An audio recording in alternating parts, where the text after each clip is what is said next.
The following program is brought to you by PodcastOne Sportsnet.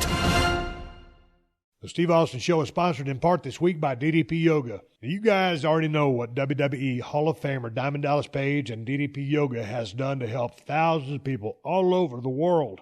But now, hey man, Dallas has done it again. DDP Yoga has added DDPY Rebuild. It's a new variation of the traditional DDPY program catered towards those ages 55 plus and those with physical limitations and extremely limited mobility. The DDPY Rebuild workouts will take you from the bed to the chair and eventually to standing upright with the support of a chair. The DDPY Rebuild program is the perfect holiday gift for your parents, grandparents, or even your great-grandparents. So head over to ddpyoga.com/rebuild to learn more and pre-order the DDPY Rebuild program. Also, heads up, DDPY's massive holiday sale has been extended. You can still get 30% off all DVDs, app membership, and apparel on ddpyoga.com. You heard it right, 30% off. They've never had a sale like this before. There's no better time to take advantage of the DDPY program. DDP Yoga can work for all ages, weights, and fitness levels. It provides a kick-ass cardio workout with minimal joint impact. It'll have you on your way to not only changing your life, but owning your life. The following program is a PodcastOne.com production. From Hollywood, California, by way of the Broken Skull Ranch, this is the Steve Austin Show. Give me a hell yeah. Hell yeah. Now, here's Steve Austin. All right, everybody, welcome to the Steve Austin Show. Hey, man, Merry Christmas, Happy Hanukkah, Happy Holidays, whatever it is you believe in or whatever it is that applies to you, more power to you. For me, it's Merry Christmas. And God dang, I tell you what, we got out of the mean streets in Los Angeles, come out here to Nevada for a couple of days and visit my in-laws, my brother-in-law Mitch and his two nieces. And I tell you what, man, we're having a good time out here. It's been colder than hell. It got down to 10 degrees a couple of days ago, man. Homie ain't used to that. So I had to bundle up in all that hunting gear I bought earlier this year. But I tell you what, man, I had a birthday last week. Christmas is today. I got myself, like I said on that last podcast, I went out and got myself a little birthday/Christmas present. I got a 2017 or 18, whatever year it is, Kawasaki Brute Force 750 four-wheeler. And I tell you what, man, I have been ripping it up on that thing. I'm having a good time riding it. There's plenty of room to ride it out here. I'm kind of still in the break-in period, but, man, I'm giving that thing hell, and that is a bad-ass machine. I'm loving it, so I'm glad I got it. Brute Force 750. I'm fixing to go ride it as soon as I get off this microphone right here. Anyway, trying to get out here in these trails with my brother-in-law. He knows this whole state like the back of his hands, and now I got a four-wheeler, keep up with him. He's going to have to keep up with me, but nonetheless, we're having a good time out here. Man, I tell you what, weather has been outstanding. It's cold. You got to bundle up to ride a damn four-wheeler out here. But anyway, let me digress, man. I'm going to keep this open short because it's Christmas. My producer has things he's got to do. He wants to see his family as much as I want to hang out with my in-laws. So I want to tell you about my conversation today on a podcast with Brutus the Barber Beefcake. As I mentioned last week, Brutus and I have crossed paths in our careers, but we've really never spent the same time at the same place. We never really stayed in a territory together. I've met him on and off a few times over the years, never got a chance to really know him. But, you know, when I watch that film back, like I was talking about, his work style in the ring, dude was a damn good worker. Great body, great look, could sell his ass off, would sell his ass off. Great fire on the comeback, very animated. It was a great gimmick. The Brutus Beefcake was a great gimmick, but then the Brutus the Barber Beefcake on top of that, and we'll talk about that in our conversation. But, man, you talk about marketing possibilities were endless with this guy. And so, man, that period, you know, he was a part of the first 6 WrestleManias. So you talk about a lot of history there, man. He saw so many things going on. We'll get into some of those during the course of the conversation of the podcast. But the reason, or one of the reasons we're doing the podcast is, first of all, I was a big fan. Brutus is about a half generation ahead of me. He's about 5 years ahead of me. And like I said, never in the same territory. But I really knew that guy was one of the top guys that was in the business at that time. His work in the ring was really solid, incredible, great gimmick, like I've already said. But we were talking to create awareness for his book. It's called Struttin and Cuttin, the life story of Brutus the Barber Beefcake, and it is available right now at BrutusBeefcake.com. You can probably find it on Amazon as well.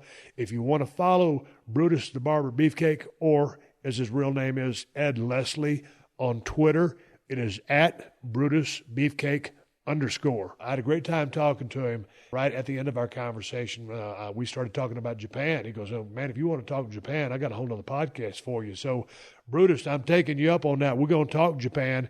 I enjoyed talking to you about your run here in the States. And Brutus's career was cut short due to a real bad parasailing accident in 1990. We'll get into some of that. And he made a little bit of a comeback, but that was kind of the beginning of the end for him. Retired at a pretty young age. But what a career he had. Like I said, solid work in the ring, very charismatic, great seller, great fire on a comeback. And he had it all. And had a damn good run. So props to him. And I'm going to keep this open short so we can get on down the road. Once again, everybody, I hope you enjoy my conversation with Brutus the Barber Beefcake, a.k.a. Ed Leslie. I enjoyed talking to him. Hell of a hand in the ring. And don't forget about that book, Struttin and Cuttin. I guarantee you that's going to be a hellacious read. Before I get to Brutus Beefcake, I got to get you guys up on history's new scripted drama series called Nightfall. Set in medieval France, tangled in politics and conflict, one headstrong and courageous Templar knight, Landry, will lead his order of warrior monks on a life-or-death mission to find the lost Holy Grail, focusing on themes such as belief, sacrifice, politics, love, power, and revenge. Nightfall goes deep into the clandestine world of this legendary brotherhood of warrior monks to find out who these knights were, how they lived, and what they died believing. Explore the mysterious world of the Knights Templar in history's new hit drama series, Nightfall. Wednesday nights at 10/9 Central, only on History. Control the Grail, control the world. This is Susie Schuster, and I'm with Rich Eisen, my husband. We do Not Just Sports on Podcast One Sportsnet. We've had incredible guests. I mean, if I have to say so myself. Say it. Shaquille O'Neal, Hank Azaria, yes. Paul Rudd. Bob Saget. Jim Harbaugh. Do you know who he is? Oh, my God. He's my coach. You can find us exclusively at PodcastOne.com or on the new Podcast One app. And don't forget to subscribe, rate, and review on Apple Podcasts. Please don't forget. This is the Steve Austin Show. All right, man, I'm rolling sound over here at 317 Gimmick Street. Here in the studio, I got Ed Leslie on the video scope, as Randy Macho Man Savage would say, a.k.a. Brutus the Barber Beefcake. Sitting here looking at him on video. God dang, man, you and me have only crossed paths a few times in our illustrious careers. It's good to see you. You look like you're doing well. How you feeling? I feel great. I'm large and in charge, about 6'3" and 280. Well, God dang, what were you weighing in your prime in WWF? About 255, 250. You know, you go up and down. Sometimes the long road things would knock you down 5 or 10. Then you get a little time off and bam, you know, get a few more days in the gym. You could pump up a little bit. And dude, I know exactly what you're saying, because sometimes in the lean days in the USWA, they call that the Nutrisystem territory. And then the reason they call that because everybody that went there lost weight. And then when I got in WCW, depending on how hard you were running, if you know what I mean, if you're running with a fast crowd, and sometimes if you got out of the gym, you know, you'd start looking like hell and then get back in the gym and things start coming back around. But I always wondered, you maintained your physique to a really high degree. And listen, on this interview, I've listened to a couple of your other interviews on the internet, so we're going to jump all over the place just like we was riding up down the road, if that's all right with you. That is great. That's great. Hey, man, I'm glad I got an email and you and me started direct messaging each other on Twitter, and you decided to write a book. It's called Struttin and Cuttin, the true story of Brutus the Barber Beefcake. So what made you decide to up and write a book? Because I went through the process, and for me, it was just a pain in the ass. How was this for you? Oh, it's been a long road, man. I started years ago with a guy out of New York City. What was his name? Scott Epstein, who passed away a couple years ago. I don't know if you knew him or not. Oh. He was around that New York territory, and you know, it was like a manager thing close to Superstar Billy Graham, I guess. I don't know, one of his buddies. But they got a real nice guy, and I hooked up with him, and we started working on this on the book a few years back, and then he up and died, and his wife went rogue and wouldn't give anybody access to anything. So all my notes, everything that I did for about 2.5 years was lost. So I had to start over.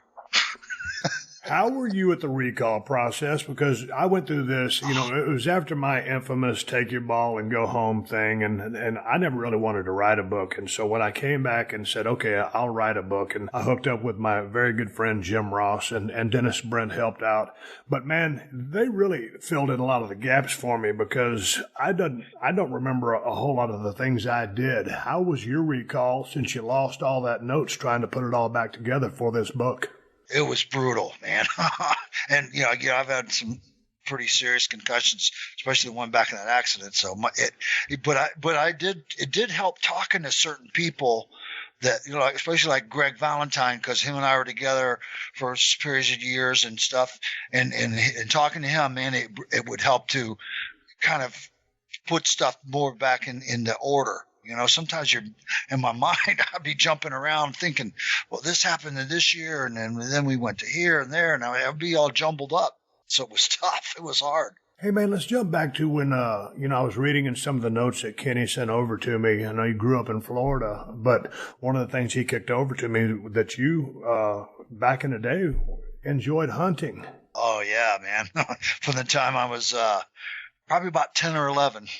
Some neighbors down the street, and the guy's dad was a big-time bird hunter, ducks. He had some real nice these Italian shotguns. I can't remember the name of them, but I remember he had 16 and 20 and over-under, and I mean they were these real expensive guns. We still let us shoot them even though we were kids and stuff, man. It was a blast.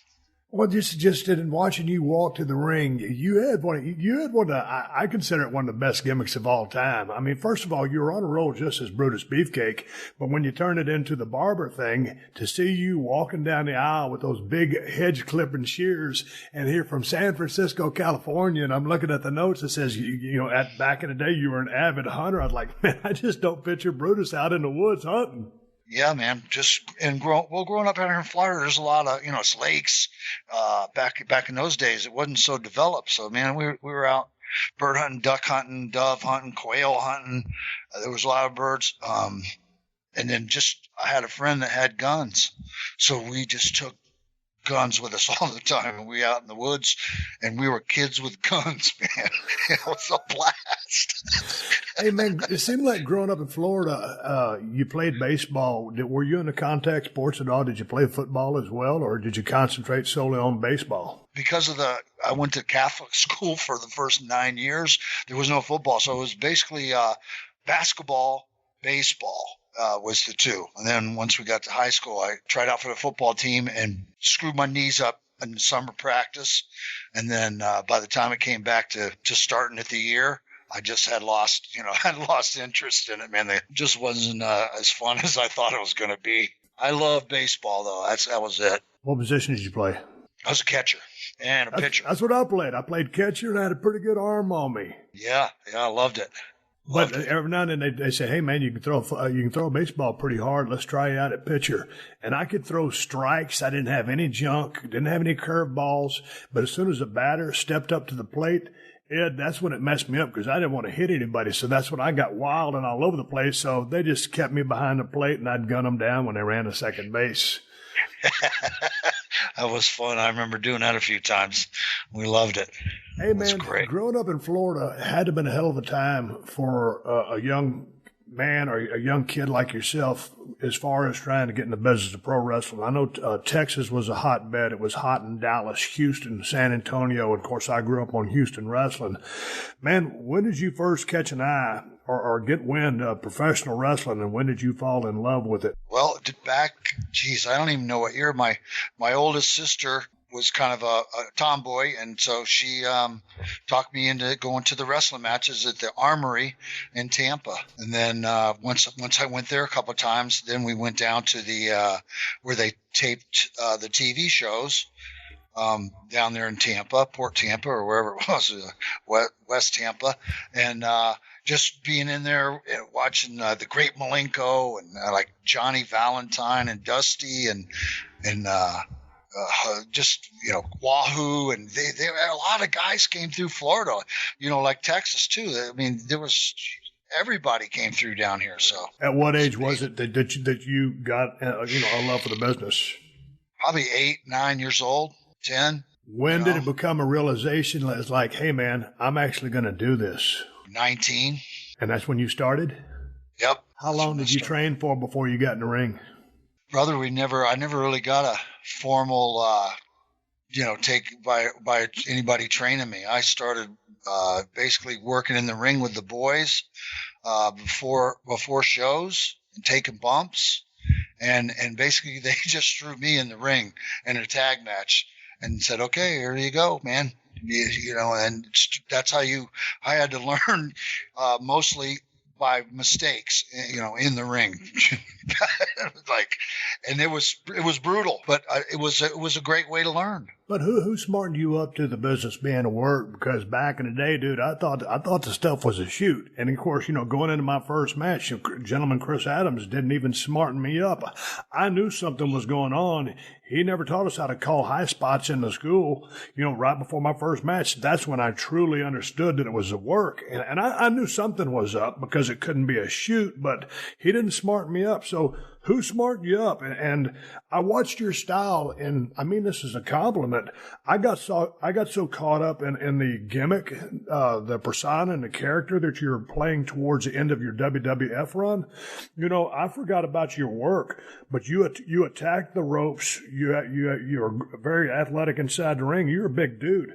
So I think a lot of times your work gets overlooked, but you were a damn good worker. So I guess going back to my original question, who were those guys that you were working with? Because when I watch you work, in a way, sometimes you remind me of Magnum TA, believe it or not, just as far as mannerisms. Well, he was one of the guys I used to watch, and I spent a year in Oregon and worked with some guys out there. I don't know if you would even know it. Buddy Rose was out there at the time, but Rick Oliver, a guy, Stan the Man Stasiak, who was the WWF champion in New York, was out there. This is where Kurt Hennig and I had the first match Kurt ever had with him in Eugene, Oregon. Him and his dad, the Axe, came in there, and they had a heck of a territory, Don Owen's territory. And, you worked every night, and I was working with, guys like Kurt and Rick Oliver, with Stan Stasiak. There was a decent crew of workers there, and just basically working every night, and then getting a chance to once in a while talk on TV and stuff like that. It really kind of prepared me to move up to, other territories. Question. You're two young guys working together. If you're working with Kurt, who's working heel, who's working baby, and who's calling the match? Because both of you guys are agreed. Yeah. I was basically working me kind of calling the match, because I think I was the heel back then in Oregon, and he was new coming in. Him and his dad came in. So basically, yeah, it was me, me calling the match. How were you in front of the crowd? I remember, since I always wanted to be a wrestler, obviously I wanted to be in front of people, but boy, I was nervous as a long-tailed cat in a room full of rocking chairs, for those first couple years. And I wasn't able to have fun per se. When someone finally smartened me up and said, hey man, you can actually have fun out there while you're doing serious business, that's when I got better. But coming out of Florida, getting into the business, those guys training you, how did the crowd affect you? Were you a nervous guy? Were you strictly business? Were you wound tight? What was your MO? The crowd had me pretty nervous until I, learned to forget about the crowd. Not forget about them. You got to really get them involved. That's the best thing. But yes, sir. Until I could just get that out of my head that they were watching me and then stop being froze up. Then, once I started getting loose and then, being able to relax in there, then that was the secret.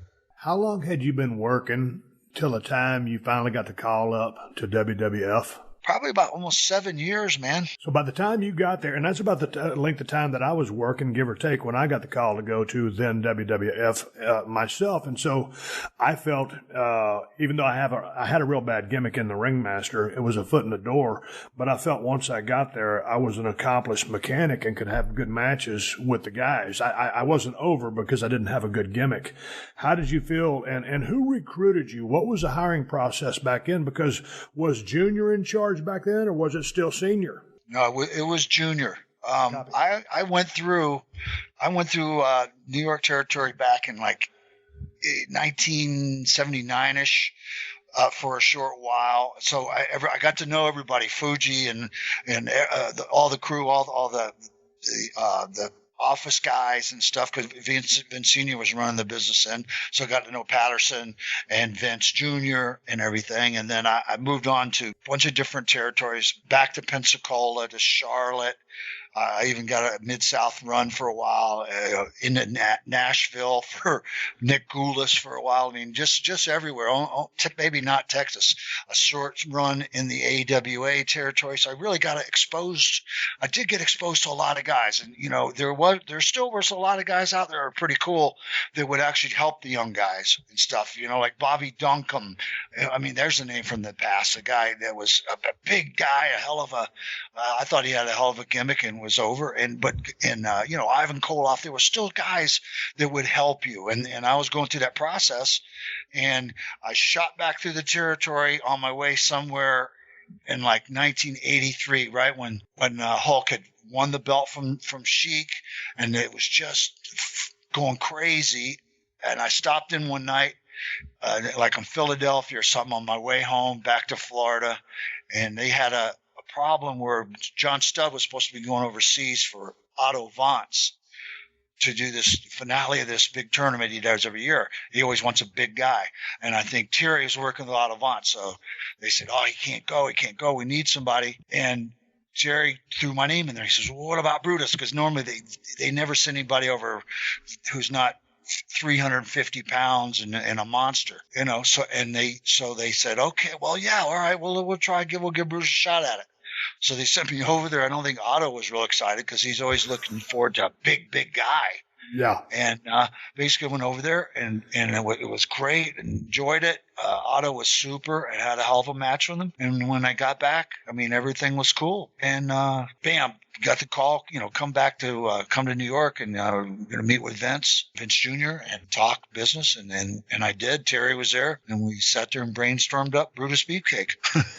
I'm just glad to shoot the breeze with you because I've watched you for so many years. Glad you got this book out. We're not going to talk about everything in the book because we want people to buy the book, but you gotta drop the story on me about how y'all came up with the name Brutus Beefcake, because I know, according to my notes, Vince wasn't fond of it, and it turned out to be a gangbuster gimmick. Well, the name Beefcake, I think, was from Linda McMahon.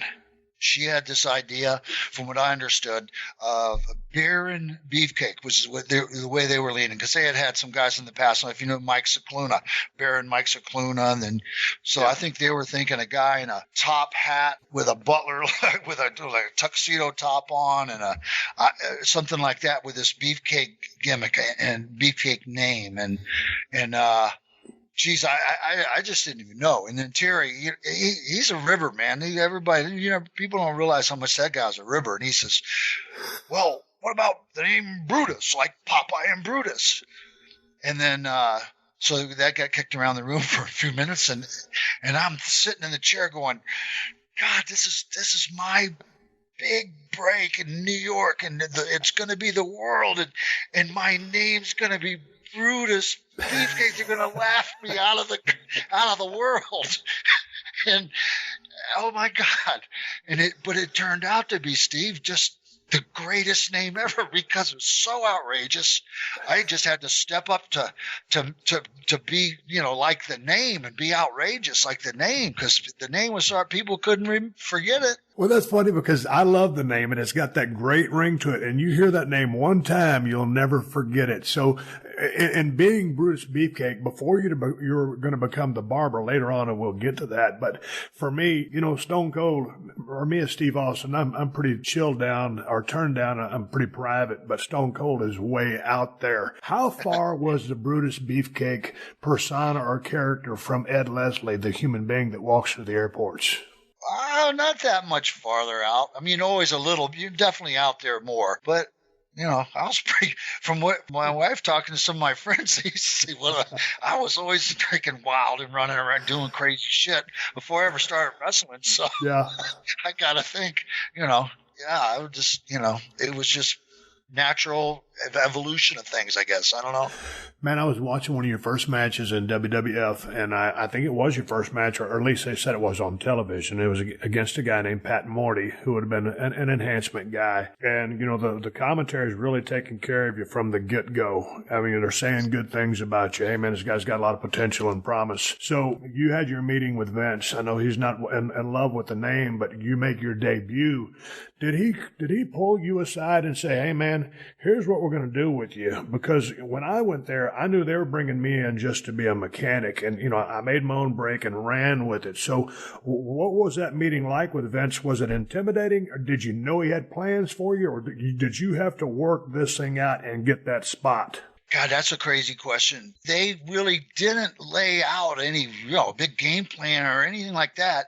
They just said, here's what we're going to do first. We're going to do this. We're going to walk you around and do shop. Have the manager all going to shop you and stuff and everything. And basically, it was just me kind of out there winging it, I guess, a lot of it. But the reaction, I think Vince got hooked when he saw the reaction from the people and the crowd. And I think that's, and then things are just evolving and me just getting more and more confident. It's a little intimidating. You've still been on big houses, but when you get up there, in that first Madison Square Garden show, that's kind of it's definitely intimidating, and then it's just being able to really getting into the character, and the more you got into it, then they knew they had they'd scored. Man, one of the things I was noticing about your work, real solid work. I love the way you attack the ropes, but as a babyface, before you do that heel turn, one of the things I really liked about Brutus Beefcake was your fire.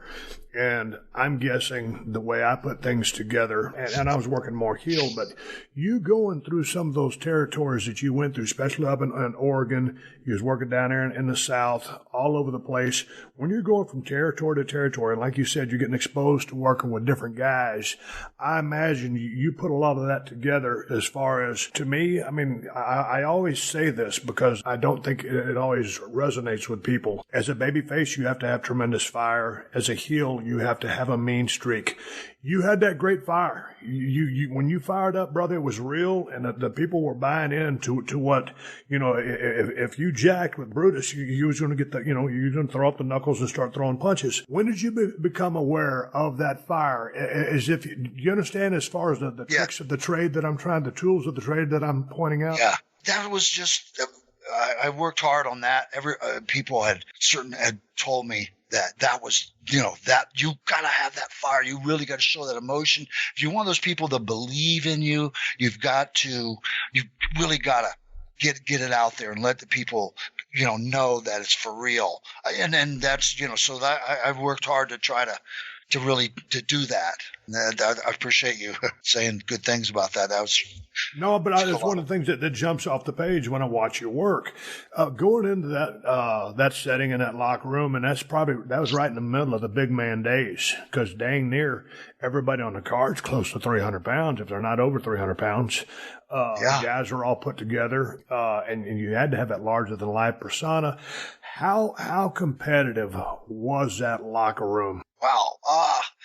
Because there's some crazy talent there, man. Oh, it was different. It was a different day. I mean, competitive, but not in a, I don't know, not like it, not kind of the way it is more now, where it seems like guys nobody was worried about losing their spot.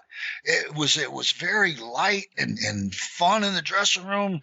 The Giant was always hanging out, playing cribbage and thing, and when people were around, Fuji's running around pranking everybody. Things were happening, but it was so much fun. It was just fun being there around. Everybody was glad to be there, happy to be working, and business was going so good, and was, it was a great time. Hey, coming into, everybody's getting along, but I know, man, if somebody goes down, you're sorry for the guy that goes down, but, there's an opportunity. And it just seemed like back in the day, like everybody had a gimmick, everybody was a character. It was larger than life. And again, I was much younger, so maybe that's my perception. And I look back fondly through those, with those memories. Going into March 31st, 1985, WrestleMania 1. I guess the rock and wrestling thing was going on, right? Yeah. Okay. The rock and roll, MTV and everybody, people are finally, who wouldn't associate with the wrestling business, even Hollywood a little bit, began to, look at us a little differently. But when you guys started lighting that place up, and all of a sudden, WrestleMania 1 was, that was Vince's vision. That was Vince's idea. And man, nobody thought it would work. I mean, and if it failed, it was going to fail on a spectacular level. But if he hit it out of the ballpark, well, look where we're at. I guess we're heading into WrestleMania 34, 35. I don't even know. But dude, what was it like? I mean, how did he break that down to you that you guys were going to have a pay-per-view event of that magnitude? Because you were on that card against David Sammartino. But what was the vibe of the boys knowing the task at hand was to, hey, we got to knock this pay-per-view out of the park? Exactly that. Everybody was just such professionals, brother. Everybody got along. Everybody worked well together, and everybody just went out there with a mindset, hey, we're going to make this today's going to be the greatest day that we've had in this territory ever. And then we're going to freaking go up. You either go down together, but you all go up together too. And we knew this was a turning point, and that we had to produce, and that we were all going to go up and benefit from this. And boy, we had no idea though how really big it was going to be. Man, your match with David Sammartino there, Luscious Johnny V, your manager gets involved. Boy, all of a sudden, here comes the all-time legend Bruno Sammartino running down to the ring. What was it like when the crowd popped for him and you guys had him hook, line, and sinker, and you're doing business with a legend like Bruno? I was just ecstatic and feeling very honored, proud, just that they had thought enough of me, and that to do this and to make this all happen. They saw in me, greatness or whatever, and knew that we were going to make it all happen out there, and everything was going to be good, and it was as good as it could be, and it was just it was just an amazing thing to have happen. But I read that Bruno Sammartino had taken a liking to you. Did you guys get along? Were you friends in the back? Yeah, we were friends. I really loved talking to him, and we worked together many times actually later on. How over was that guy? Oh, it was just insane. I worked with him in Pittsburgh, in his hometown, man. We had a hell of a match, and it was just amazing. The crowd was just going bananas. It was so easy. Hey, man, when the rock and wrestling connection was going on, did the boys ever think, hey, man, is it more about them than it is us? Was there any jealousy? Did they feel like the musicians were getting too much attention, or did they know that this was a good thing and it was a good rub? And it was good for everybody. I think there's still, there's always a few hardcore guys that don't think that it's, worth the time. But I think the more younger guys, and stuff, everybody knew where this was going, and everybody, and they embraced it. That whole album thing that we did, the wrestling album, and that was the day from hell. We spent like 12 hours on this stage going over and over and over to try to film that thing. But it was, it was just getting the rub from that thing, and then MTV and VH1 and everybody jumping on board. It was crazy. Hey, man, the main event was Hogan and Mr. T versus Paul Orndorff and Roddy Piper. I know you were doing your own thing, but you're in that, the Garden is a small building. It's a great building, one of the best buildings you can work in. With an event that massive, did you come across Mr. T at all? How was he? Because before Roddy Piper passed, I would talk to him, and Orndorff was, he's Mr. K, super kayfabe, and to some degree there wasn't any love lost. Did you have any interactions with Mr. T at all? Yeah, I did. And then later on too, we worked together a couple times in some other stuff. But I guess some of the guys had a problem with T. I didn't. I realized, he's in his own way. He's kind of like us, man. He's working his gimmick, doing his thing, and he's an actor, but he's just working his gimmick, and not unlike us. And then that's all. I accepted him for what he was, and I never had a problem. We were friends. It's funny because I got a chance to do a little business with Mike Tyson. And I loved it. And it turns out, when I'd sit backstage and talk with Mike, he knew more about the history of the business than a lot of the boys because he was such a wrestling fan. So he was a wealth of knowledge.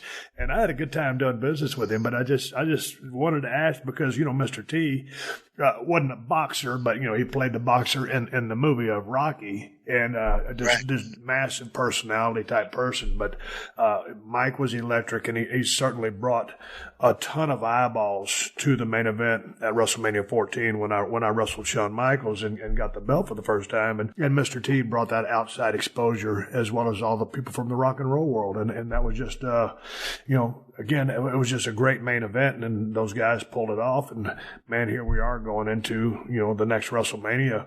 I want to ask you a question because you were having your singles run, and they decided to pair you up with Greg Valentine. Greg Valentine, obviously, second generation, his father in that plane crash, I guess, broke his back, and that messed him up. But did they put you with Greg Valentine as a guy to learn from, or they just figured you guys would have good chemistry and would form, as you formed the dream team, just be a good tag team? Honestly, brother, I don't know if they were thinking I was going to learn from him. I think it was kind of by chance thing happening. The agents got stuck, or somebody, when they were booking I think it was George Scott was booking them. I don't know if you knew him. He was from the South, whatever guy. Greg was real big, knew him real well. And I think they just stuck us together by chance just to see what would happen. Because I think some people, they maybe have discussed it and said, Valentine, his style, and Beefcake, his style, they're like oil and water. But the whole thing was that the oil and water thing worked. we began to mesh. Now, I know you started, you were doing some tag team wrestling earlier in your career, and some of it with Hogan, and then you got off on a singles run. Now you're back in a tag team. How did you enjoy tag team wrestling? Because, when I started out, dude, I was a single. And then we were down at a television taping, and unbeknownst to me, Dusty Rhodes decides to put me and Brian Pillman together to form the Hollywood Blondes. And I was so opposed to it. Once I got acclimated to it and we turned it into what we turned it into, it was a blast because you've got four guys in the ring. You can pull the referee in a million different directions. So many more things can happen. You're doing half the work. So I loved it. But in my heart, I was a singles wrestler. So since you were on a singles run, what were your thoughts being a part of a tag team? I was just like you just said, man. I thought, hey, I really want to concentrate. I'm a single guy, and then the whole tag team thing. But once we began to, like you said, master it, all of a sudden you realize, oh, wait, this is way easier. So much more distractions and so much more things you can do in there, and easier, way easier. I was like, then it became fun. Once it became fun in there, then we just went crazy. Let's take a quick pause for the calls and give big ups to TrueCar. Now, if you're looking to buy a car, you're probably familiar with terms like MSRP. You might even know what it stands for, but what does it actually mean? The same goes for invoice, list price, and dealer price. It's enough to confuse anybody. All you're really looking for is a price that actually means something. Introducing True Price from TrueCar. Now you can know exactly what you'll pay for the car you want, including fees and accessories, before you even get to the dealership. TrueCar dealers will show you the true price on cars like the one you want, all from the comfort of home. And how do you know if your true price is a great price? Because TrueCar shows you what other people paid for the same car you want. And your certified dealers know this, so they set their true price competitively so they can win your business. So when you're ready to buy a new or used car, visit TrueCar to enjoy a more confident car buying experience. Some features not available in all states. And don't forget the car insurance for that vehicle. Go to geico.com, and in 15 minutes, you could be saving 15% or more on car insurance. That's right, guys. Save hundreds of dollars in car insurance at geico.com. Extra money in your pocket?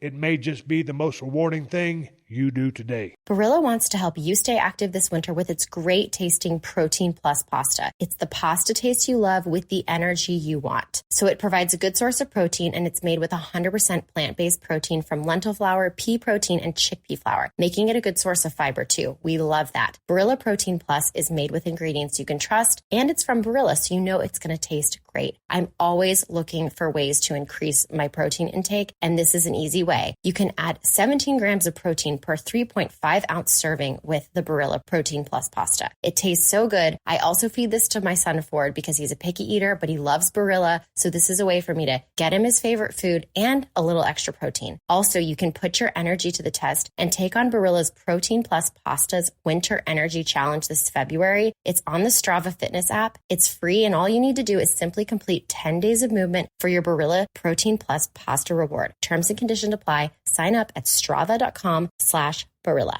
Hi, this is Chris Howard, host of Plugged In with Chris Howard. The biggest betting weekend of the year is finally here, which means more updated odds and props for Super Sunday. BetOnline is the world's most trusted betting platform and your number one source for online betting. We have hundreds of prop bets, MVP odds, and exclusive in-game live betting. With the largest selection of odds on everything from the NBA, college basketball, NHL, and MMA, BetOnline provides you with all the action. Visit the website today and make game day action count a little bit more. BetOnline, the game starts here. Podcast One has new shows on our new app. Check out all the cool features to help you explore our exciting new programming, like America's Lakers podcast with Jay Moore, Sessions with Randy Jackson, So Random with Corinne Olympios, Attack Each Day, The Harbaugh's podcast, Not Just Sports with Susie Schuster and Rich Eisen, and Sound of Success, the Dick Enberg podcast, as well as your old favorites like The Lady Gang, Steve Austin, Shaquille O'Neal, and Adam Carolla. Get the new Podcast One app in the App Store, Google Play, or PodcastOne.com. The Steve Austin Show. The Steve Austin Show. All right, I'm back at 317 Gimmick Street. Brutus and Barber Beefcake is on the other end of the line. I'm looking at it through the video scope, as Randy Savage would say. We're just shooting a breeze, man. We're riding down the road in a car together. I'm drinking a beer. I don't know what Brutus is doing, but I'm drinking a beer.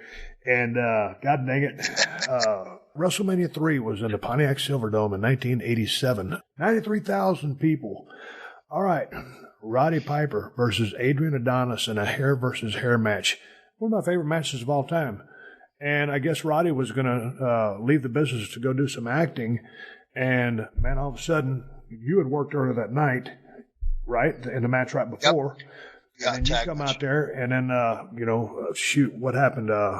Adrian let go of the sleeper too soon. You came out there, giving the old gimmick, wake-up slap on the back of the neck. He puts Adrian to sleep, and then all of a sudden, you do the favors as far as taking off the hair of Adrian Adonis. Tell me about that night, and tell me about that crowd, because, dude, I've seen a lot of WrestleManias. I've been in a couple of them. That crowd was on fire. It was crazy. It just had some huge pops. They'd already, everything, them announcing and the giant, all that stuff. They left me in the ring. They had tagged up Greg with Dino Bravo. So we had wrestled the Rougeau brothers, and then Greg chummied up with our opposition, and then they all left, and I just left me in the ring. And it was kind of weird, because then the crowd didn't really know what was going on, how to react. And, I went to the back, and then when they told me, what they wanted me to do to come out with Piper and the whole thing. But Piper really handed me the shear, said, no, you do it, Brutus. They didn't really tell me I was shaving Adrian's head. Just me and Roddy were out there, and Roddy goes, oh, you do it. I was like, no, you do it. He goes, you do it. I was like, okay. And then we started I couldn't get the shaver to work. Adrian's hair was so greasy, matted, sweat, and whatever. I don't know. There was a weak pair of clippers, too. And I panicked. I was panicking. There's 93,000. There's at least 100,000 people in there, I swear. You couldn't see an open spot anywhere, even in the doorways, all the way around. And I almost panicked. And then finally the clippers started working and the hair started coming off, and I'd thrown it in the air, and the people were just going bananas. Dude, they ripped it up too because, I mean, that match wasn't real long, but it was so classic and just two great personas and characters. I'm one of the biggest Adrian Adonis fans that there was, and this was at a time when he was pretty heavy, but when it came time to get the heat, he just got nasty and mean, and you know he had an unlikable trait as a heel to begin with, which was worked in his favor. Huge fan of his work, and of course, man, Roddy blew the roof off the place when he was walking out. People didn't want him to leave, and just the way those characters, those two guys were like just yin and yang in the ring, and just a story that they told. Are you shooting with me when you say that y'all didn't plan you to shave the head that night? And that was Roddy's call? Roddy's call, man. And Adrian and I had some history, even though we're both heels now, in a tag match somewhere. And he was going to try to shave like Rick Martel, the babyface, and Rick Martel switched places with me, and then Adrian came over with the shears, and started shaving my head. And then there was a big standoff, heel against heel there, but didn't go anywhere. Just promos. They showed me with my head. I'm screaming at Adrian, "I'll get you!" And then they basically left it there. And then next thing was WrestleMania and the whole thing. And when I come down to help Piper, and then Roddy just goes, "Yeah, Brutus, it should be you." You know, I said, you do it, man. He's like, no, you know, they want you to do it. You go ahead. So then, bam, so I did it. And I never had any idea where it was going to go. Before we go to where it was going to go, what was your relationship with Adrian, and what are your thoughts of his work?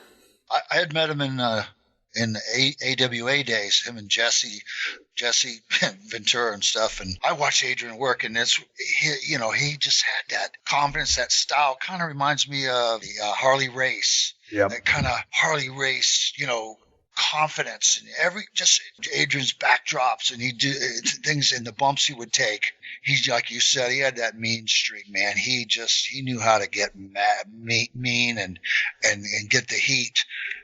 No problem. Instantly. he had it. Hey man, tell me about we talked about this briefly on the phone before we started rolling sound. So you're coming out of the Dream Team. You're a heel, but you're about to become Brutus the Barber Beefcake out of this angle that was shot at WrestleMania 3. And man, to me, it looked like you were going from a guy who was a straight up worker with a persona and a great gimmick. And now all of a sudden, you're a true gimmick because you're the barber, and you started, you start off with the scissors, but then you started going to the hedge clippers because it was more of a visual, but you got a little bit lost in transition, I think, in our past conversation, because you're kind of going from heel to baby. You'd been a baby before, but now you've got to work this gimmick into it. So what were your thoughts and when all that was happening and going down, and how you made that transition to make it all work to the level that you did, because you got it over huge? You know, you're not going to believe this, but they really didn't tell me before about the barber gimmick at all. We came back from WrestleMania in Rochester, New York, the War Memorial there. I don't know if you remember it. They might have torn it down by the time you got through, but it was an old, crappy old building. And we came back, and I walk in, and somebody came over, Steve Taylor, one of them, says, "Hey, we got to go over here to a barber shop, and we got a photo shoot." I'm like, "What do you mean a photo shoot? Barber shop? What are you talking about?" Just come on. So they load me up, take me over to this barber shop, and they hand me this white coat and a little thing with like a pin pack with a scissor and a comb in it. And they hand that to me in there. Pat Patterson's there, and Pat says, "Okay, now you're the barber." Or whatever. And I looked at him. I said, "I'm a what? You're the barber." I'm like, "What's a barber?" Brutus the Barber Beefcake now. And they took pictures of me in the barber shop, like cutting one of the referee's hair and stuff, and doing, make all these faces. And I swear to God, if you could find you find one of those old pictures of me that has the white coat on with the scissors, and really look at my face, that face tells the whole story because, man, I was hot. I was mad. I was like, they didn't tell me, and I had no idea. They sprung it on me. And then I said, and I was like, man, Brutus Beefcake was on fire, and I was over, and having great matches, and everything was going well. And then all of a sudden they threw this thing on me, a new gimmick. Okay, now you're the Barber, and I was like, I don't want a new gimmick. I want to just do what I'm doing here. I'm just really starting to really get good at what I'm doing here. And so it was a little tough. The transition was a little rocky. And I just had to jump into it with both feet and get even more creative. And that's when I started getting hairsprays. And like you said, the visuals, I got the hedge clippers. I said, man, first time I walked out and there was, 27,000 people, and I had the little scissors in my hand, and the people, and I realized, I'm like, this is not going to do it. It's just not visual enough, and then so the hedge clippers came out, and the people went crazy. Yeah, I mean, because when you're in row 100, way in the cheap seats, and you can't see the little bitty scissors, but you can damn sure see those hedge clippers. Yeah, and that was a game changer too. The clippers just excited the people. They were nuts. Hey man, before we move on, because I want to ask you some other things moving on into the future, but let's go back to WrestleMania 3 right there at the Pontiac Silverdome, because the main event was Hulk Hogan versus Andre the Giant for the WWF Championship, and so I guess that's kind of Andre passing the torch, and Hogan and Andre drew that house, I would say. I mean, the whole card drew the house, but they were the main event, so they drew that house. On that card was the one and only Randy Macho Man Savage versus the one and only Ricky the Dragon Steamboat in one of the greatest matches in the history of the business. What were y'all's thoughts backstage while this event is going on? It's WrestleMania 3, 93,000, the business is on fire, and these two guys go out there with George Animal Steel and Elizabeth and just rip the roof off the place. Unbelievable. Randy, geez, he was just incredible. And Steamboat, I was like, every match was getting better than the next. And then when you thought nothing could beat that, then, Randy and Steamboat came out there and tore the house down. And then, Hogan and Andre's match. And it just, the whole night was like that. Everybody just went crazy, went above and beyond, and just made the night just, the best WrestleMania ever. Hey man, in some of the notes, and moving on from WrestleMania 3 there at the Pontiac Silverdome, I'd like to talk to you a little bit about how you came up with the look that you came up with, because it was a great look with a lot of marketing, kind of, to me, a little bit ahead of its time.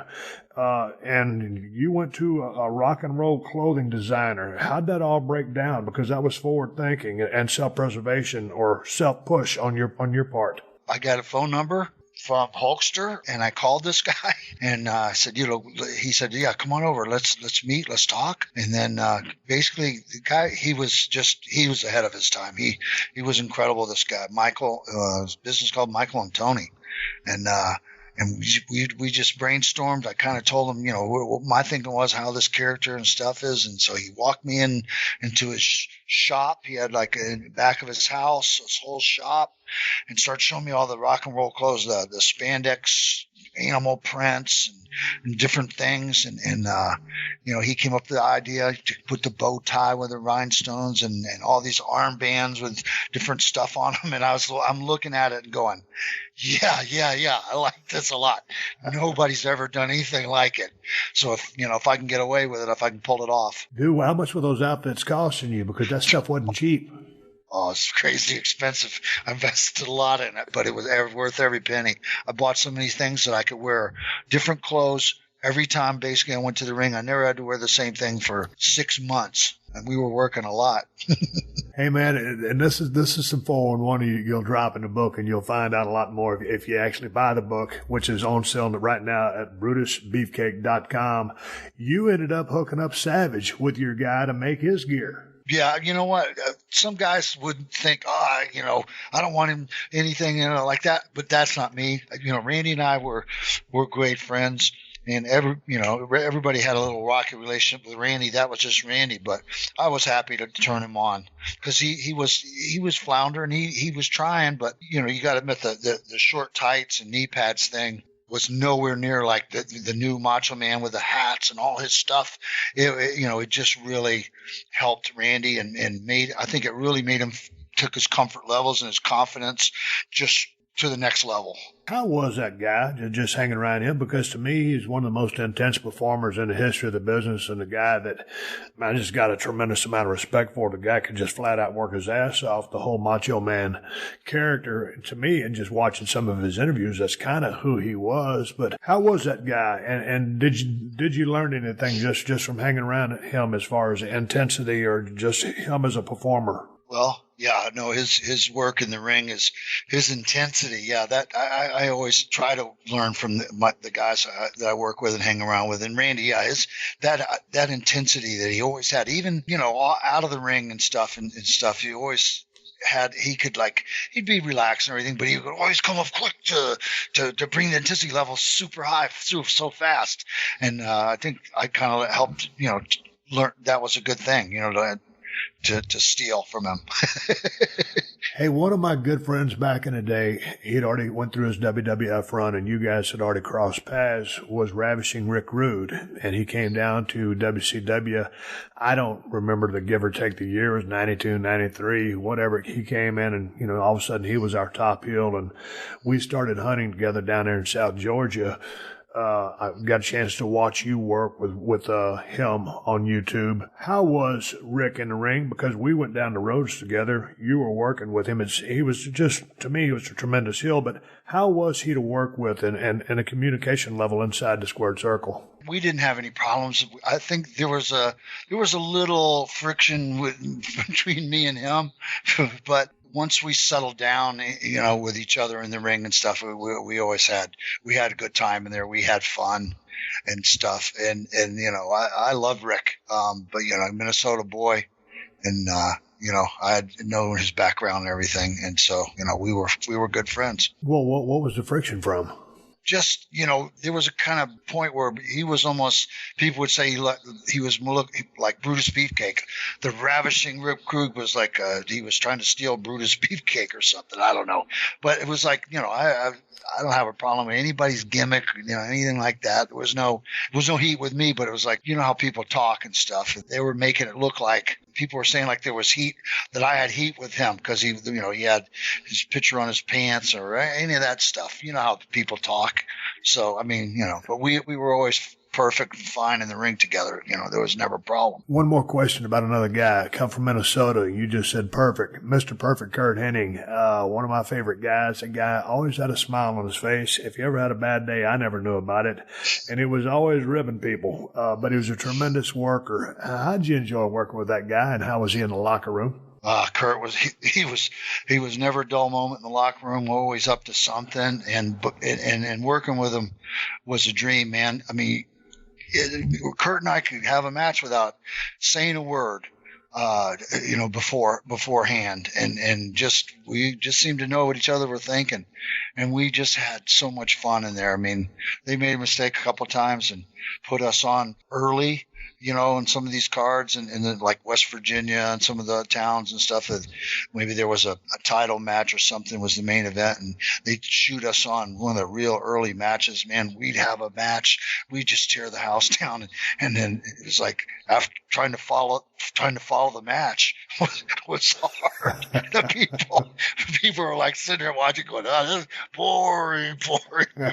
And they learned a valuable lesson. Not because perfect. It was, it's all perfect. He was doing this somersaults and flying over the top rope, and I'd hit him with an uppercut, and he would take this bump. He'd go over the turnbuckle, over the post, and land on the floor from like a big uppercut punch.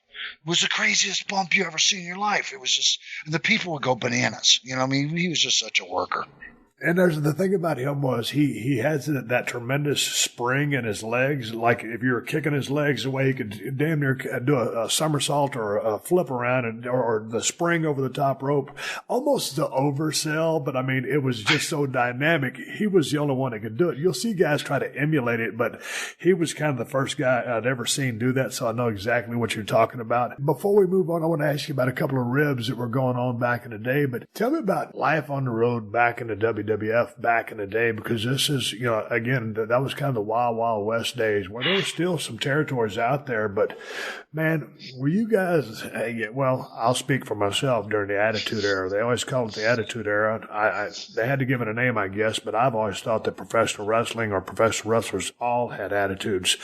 Dude, I was living it up pretty good. I was running pretty fast. And, man, I was hanging with the drinking crowd. That was kind of my thing. Who were you running up and down the road with back in the day on the road? And what kind of things were y'all getting into, just as far as having a good time, being on the road?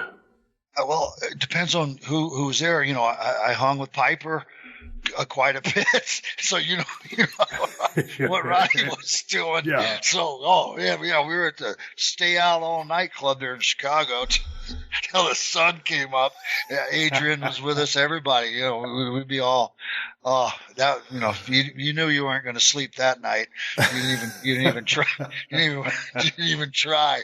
But the guys were great. There was Morocco and Orton and. We're pretty cool. We're good for hanging out and stuff. We all try to hit the gym together too and stuff. But a lot of the guys would go out and would stay up or go to the bar and have and drink, have beers together. The guys, Junkyard Dog back. he was a funny guy. He was a great guy. We just had so much fun. Man, I tell you what, man, we would get out on the road, kind of like you guys did, and after you get out on the road and you're running that hard like you are because you're working hard in the ring, you're going to the gym, you're staying out late because you're a pro wrestler and that's what you do. So then by the time you get a gut full of that, you're ready to go home. And as soon as you get home, after about a day and a half, you're antsy and you want to get back on the road again. Was it the same for you? Yeah. Always. Yeah. Go home for 2 days and you're like, oh man, get the hell out of here. Telling me what to do. Man, when you brought up, when you said Morocco and Bob Orton Jr., Jesus Christ, I like that guy's work. And Morocco as well. Y'all had such a damn locker room there. How about the damn ribs? Because you were there right in the middle of it. And I heard so many Fuji stories, but what was it with that guy in the ribs and who else was ribbing and what kind of stuff was going on that you could tell and not incriminate anybody? Well, the Bulldogs came in, took Fuji's lead right away.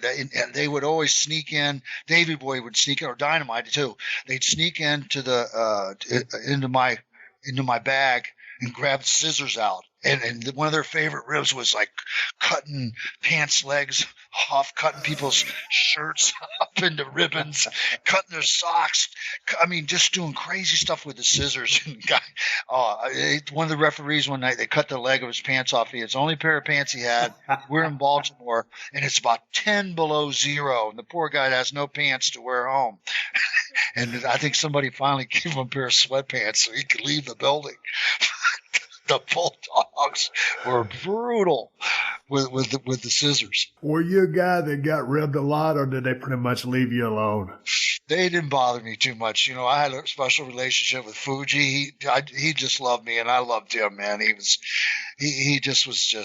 was a mentor kind of guy. So he would always give me the office when something was going down to make sure I would not miss out and know what's happening.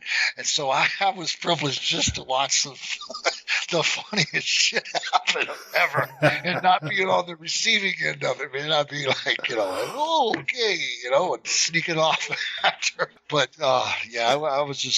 they didn't bother me too much. I got a few ribs here and there, but, If you get under Fuji's umbrella, so then you get a pass on a lot of the ribs. Oh, yeah. Well, and Fuji, he took care of us. We were running hard, and Fuji was our go-to guy, and he kept us rolling for And man, sometimes the ribs will make the boys laugh. It'll relieve some of the pressure. It'll boost up the morale. But sometimes like some of the stupid things that were going on down south, or even probably up there, like if you wore a pair of blue jeans, they could just tie one knot in one leg, and just one guy would be at the other end, the other guy would be at the other, pulling that knot tight. Brother, when you try to untangle that one knot in those blue jeans, it might take you 2 or 3 days, and you might go Broadway. And if you're working at some little crappy gym, all the little combination locks that were unlocked, those would end up on someone's belt loop inevitably, and no one knew the combination. So there'd be guys, they'd either cut their belt loops off, or they'd be walking around with padlocks on their belt loops because they had been ribbed, and that's all they had to wear. Oh, the Bulldogs loved that one too. They would sneak in the coach's office and find a pass key, and then take 20 locks off and put all 20 locks on somebody's bag.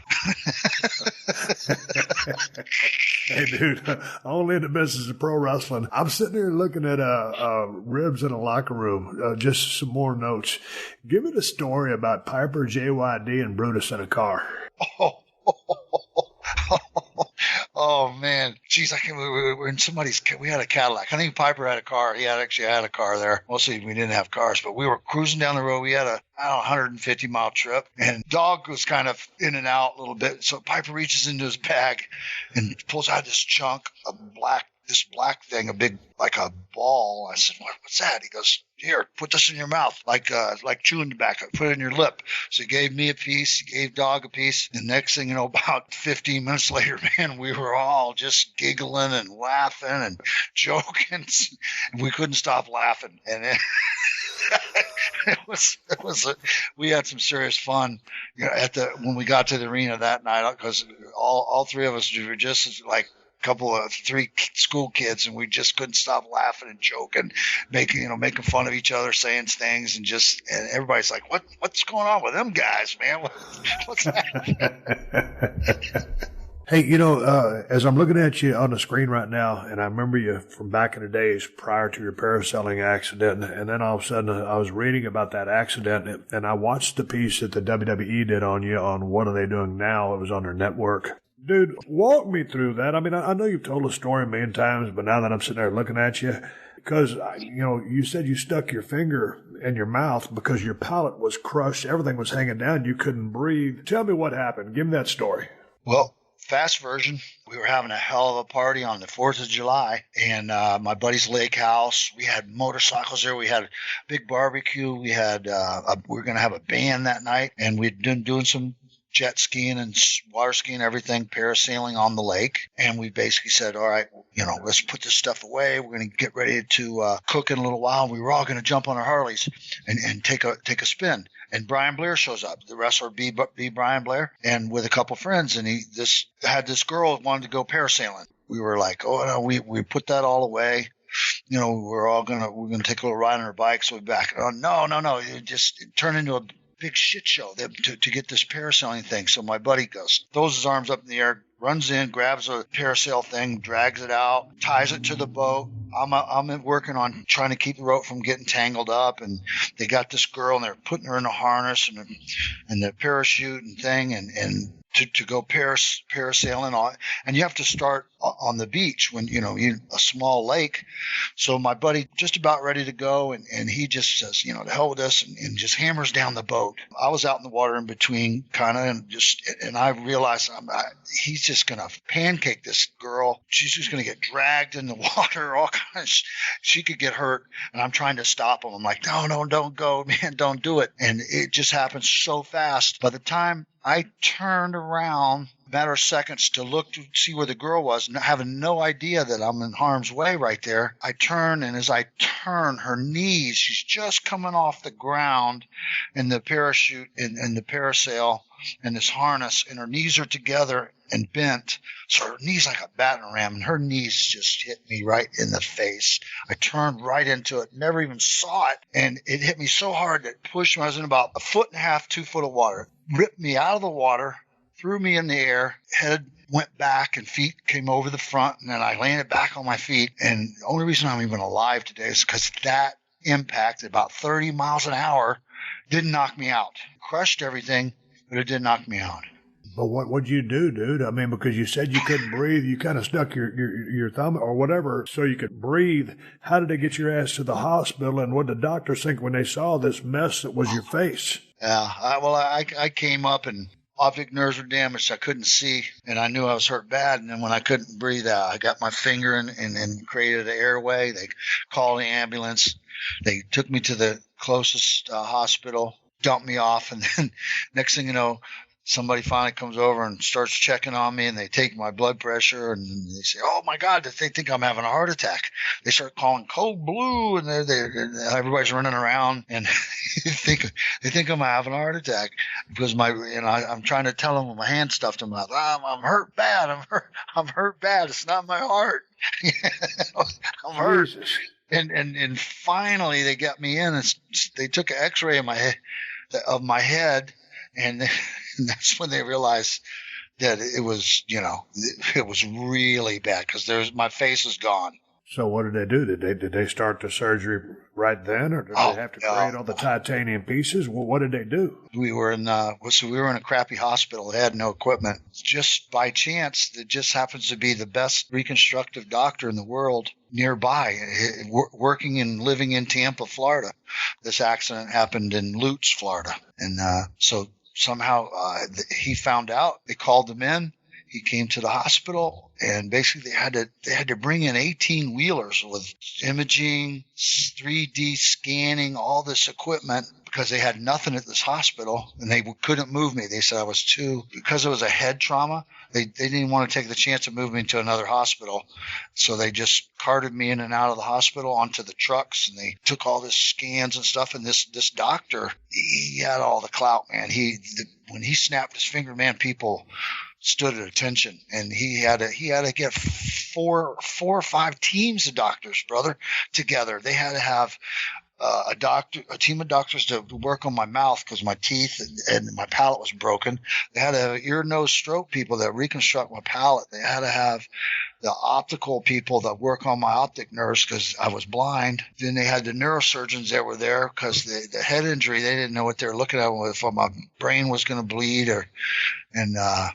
they were just to put together all these people was just crazy, incredible. Dude, you're pretty much on top of the world as far as the wrestling scene goes. All of a sudden this happens, where was your mind at? All of a sudden your face is crushed. Your life has changed. What'd you do mentally? How did that would have fucked with me pretty goddamn bad. I was in a low place. I lost both of my parents within the last 2 years before this happened. And I was in a bad marriage and just got hit with divorce papers.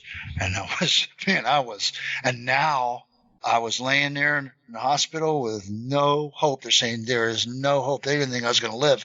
They said, there's no hope that you will ever wrestle again. You'll never ride your motorcycle. They don't even think you're going to live. And so I was like, well, I guess it can't get any worse than this. I don't know what happened. It just suddenly, I guess, because I was just depressed about everything, my parents and losing a lot of money in the divorce. And then all of a sudden I was fighting for my life, and all that shit didn't matter. All of a sudden it just was like, man, I guess now it's a question of, do I want to live? And I guess, yeah, I want to live, man. So then from then on, it was just a fight. How long was the recovery process from that, man? Oh, well, that's kind of hard to say. Before I really wanted to get in the ring, it was probably about 18 months before I felt easy in the ring. But I don't know anything about muscle memory or whatever, but maybe the doctor said that the only reason I was alive was because my body, the shape I was in, they said, body just wouldn't die. Your heart just kept right on beating and and so that being said, I lost 55 pounds with my jaws wired shut for 3 months. I couldn't eat. So that time period, I was completely weak, had to basically sleep in a sitting up position, couldn't lay down for the 8 months. No laying down whatsoever. And so once the wires came out of my mouth and I could eat, then I started eating, went right back in the gym, started just riding a bike on zero even. And that was hard. And it was a struggle. Big time. Hey, man, how long were you gone before you came back? And did you go right into doing the Piper's Pit, or was that back into in-ring action? Well, we did a couple. I'm not Piper's Pit. I mean, the barber shop. My bad. I had some matches. I had some matches and went bad and everything. And then I'm not exactly sure whether it was Vince or Linda or who actually came up with the idea to do the barber shop, but they thought it would take the pressure off me trying to get back in the ring and let me have a little more time to heal. Because it's still, I mean, that head thing, it's hard to say how long it takes to, mentally even sometimes. It takes more time mentally to heal than physically, just being not gun shy in there. You know what I'm saying? When, if a fist or a foot or something's flying at your face, and if you're, totally thinking about that, it's not good. You can't really work that way, Oh, absolutely, man. I mean, when I came back from my neck fusion, there was just a little bit of concern just as far as taking a flat back bump. But after, obviously what you went through would be at a whole different level. So I can understand that. But hey, when y'all did the at WrestleMania 9, when it was Money Inc. Versus the Mega Maniacs, after that, I mean, you were gone from the WWF. What happened? Why did you decide to leave at that point? Did you go down to WCW with Hogan, or did WWF say, "Hey, man, we've got no more plans for you. We'll see you down the road"? No, I never. I probably would have been better for me to talk to him before I left, but I never really did. I went with Hogan down, and it wasn't really to go to WCW. We went down to Florida to make a movie and a television series called Thunder in Paradise. Yeah. Reicher Entertainment was doing it, and all the guys from Baywatch were Terry's a production company that did Baywatch, and so. Was starting off in a new thing, being a actor and a stuntman. Hey, man, before we let's shut it down, I want to remind people about the book. What's the name of the book again, Brutus? It is Struttin' and Cuttin', The Life of Brutus Beefcake. Hey, man, before we sign off, I'd love to talk to you again for part 2, if you want to, in a couple of weeks after the book is out, to create some more awareness. But just as far as helping some brothers out, when you first rolled in, and again, we're out of sequence here, but when you first rolled into WWF, from the time you rolled out, what was your relationship like with Vince McMahon? Because, when I went in there, I didn't know the man. I knew that he was my boss. And then as I got further up the card, that's where, I started getting to know the man because, we became, business partners for all practical purposes. But, he's a guy that's been around for so long. And, he knows, he's like a psychologist, a psychiatrist. He's your boss. He's your best friend. He's your dad. But you got to form a relationship with the guy. How was your relationship with Vince? It was good, man. And I got to, tell you the truth. I was totally intimidated, at first by that whole, the Vince McMahon, the family, the whole thing, the Linda McMahon.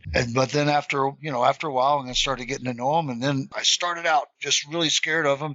And eventually, he was almost like one of the boys. He was cool. You got any advice for anybody that's trying to climb up the ladder in the WWF or any territory for that matter, just as far as dealing with promoters or the bosses?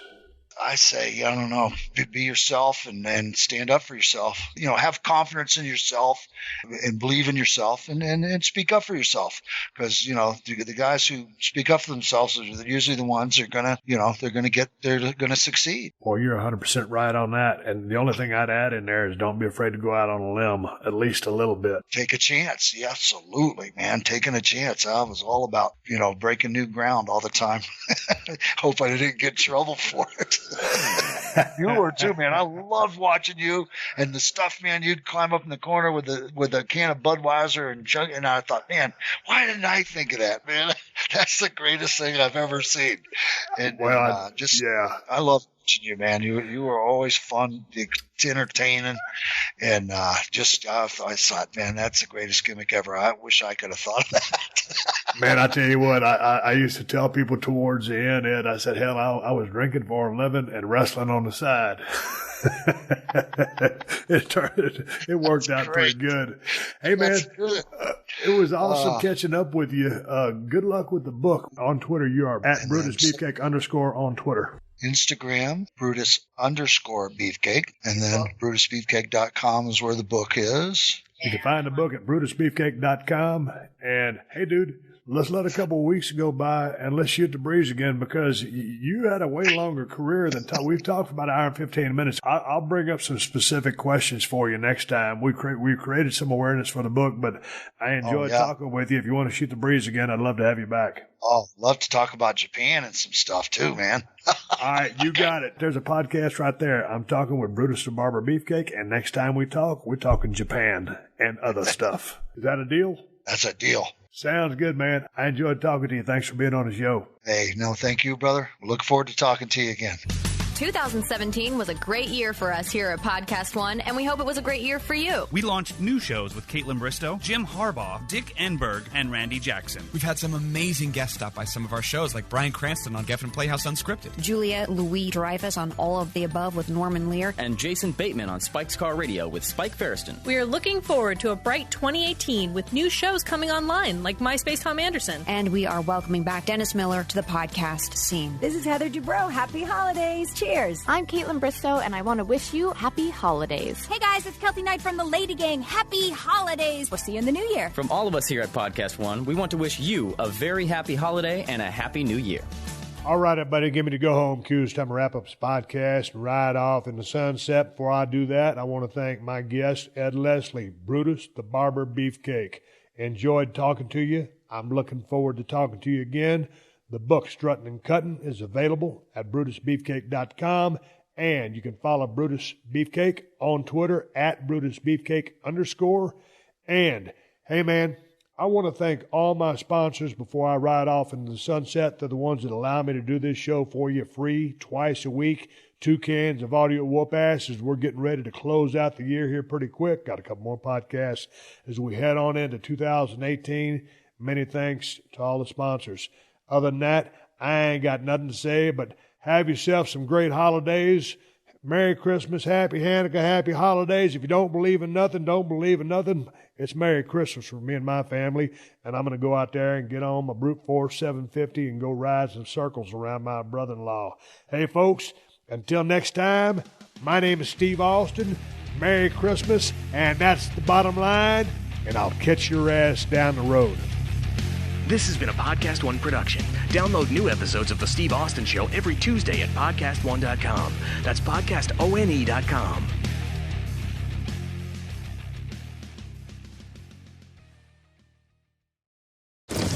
Driving on stormy nights can become so difficult that you may wish you had the eyes of a night creature, like an owl or a tarsier.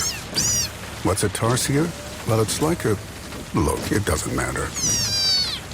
Bosch Night Performance Wiper Blades reduce blur and glare, clearing away rain, so you can drive even better than a tarsier, whatever that is.